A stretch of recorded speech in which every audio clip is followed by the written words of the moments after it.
कभी किसी के पांव की चप्पल पड़ी हुई थी, तुम्हारी चली गई मंदिर में से, तुम दूसरे की पहन गए। पहन तो गए, चप्पल पहन के थोड़ी दूर गए थे और मालूम पड़े एक्सीडेंट हो गया, खड्डे में गिर गए, पांव टूट गया, पांव में चोट लग गई, तकलीफ आ गई, कष्ट आ गया। दरवाजे पर चप्पल रखी थी, कोई कष्ट, कोई शरीर में तकलीफ आ गई, कोई पांव में तकलीफ आ गई, कोई तकलीफ, कोई कष्ट आ गया, कोई तकलीफ आ गई। अब आप विचार कर रहे हो मैंने तो कभी किसी का बुरा करा ही नहीं, मैंने तो कभी किसी का बुरा करा ही नहीं, फिर तकलीफ क्यों आई? तकलीफ आने का कारण केवल इतना था कि दूसरे के पांव की पादुका जिस पर काल मंडरा रहा था वो तेरे पांव में आ गई, वो चली, उसका दुख तुझे भोगना, उसका कष्ट तुझे भोगना, कोई दूसरा नहीं भोगेगा, भोगना तुझे। शिव महापुराण की कथा कहती है 3 चीजों से दूर रहना, दूसरे की 3 चीजें हमारे पास नहीं आना चाहिए। पांव की चप्पल जूता, दूसरे नंबर पर छाता, तीसरे नंबर पर मांग का टीका।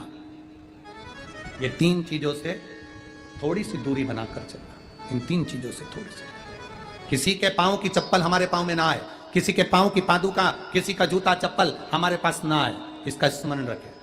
किसी का छाते की छांव में आप बैठे मना नहीं है, छत्र की छांव में बैठे मना नहीं है, किसी के छाते की छांव में चले मना नहीं है, पर किसी का छाता, किसी का छत्र अगर बारिश में गर्मी में तुम्हारे घर पर आ भी गया है तो बहुत दिन तक तुम्हारे घर में नहीं रहना चाहिए, वो छत्र तुम्हें वापस कर आना चाहिए। किसी का छत्र, किसी की पादुका और किसी का मांग का टीका अगर तुम्हारे मांग में आ गया है तो उसको कहीं ना कहीं आपको रखना चाहिए, उसको हमें धारण नहीं करना।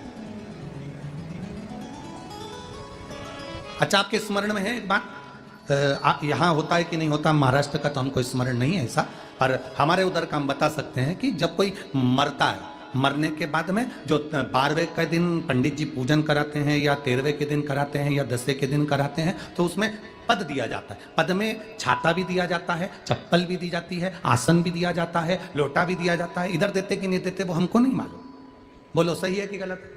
उसमें चप्पल और छाता ये बहुत जरूरी होता है। क्यों? क्योंकि इसमें काल होता है व्यक्ति का, वो काल चला जाए।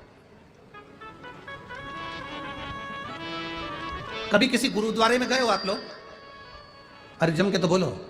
कभी किसी गुरुद्वारे में दर्शन करने के लिए गए हो तो गुरुद्वारे में अगर दर्शन करने जाओगे तो वहां आप भोजन करो, लंगर चखो, सब कुछ करो। वहां गुरुद्वारे के बाहर या गुरुद्वारे के साइड में बड़े बड़े व्यक्ति भी तुम्हारे पांव की पादुका, चप्पल, जूते की सेवा करते हैं कि साहब यहाँ जूता रख दो, यहाँ चप्पल रख दो, यहाँ हम उठा कर दे देंगे। उसका कारण क्या है? उसका केवल एक कारण है, जो पादुका की सेवा कर रहा होता है, आए हुए भक्तों की चप्पल की सेवा कर रहा होता है, वो अपने काल को, अपने दुख को, अपने कष्ट को सब मिटा बैठता है उनके चरण की रज को प्राप्त करके।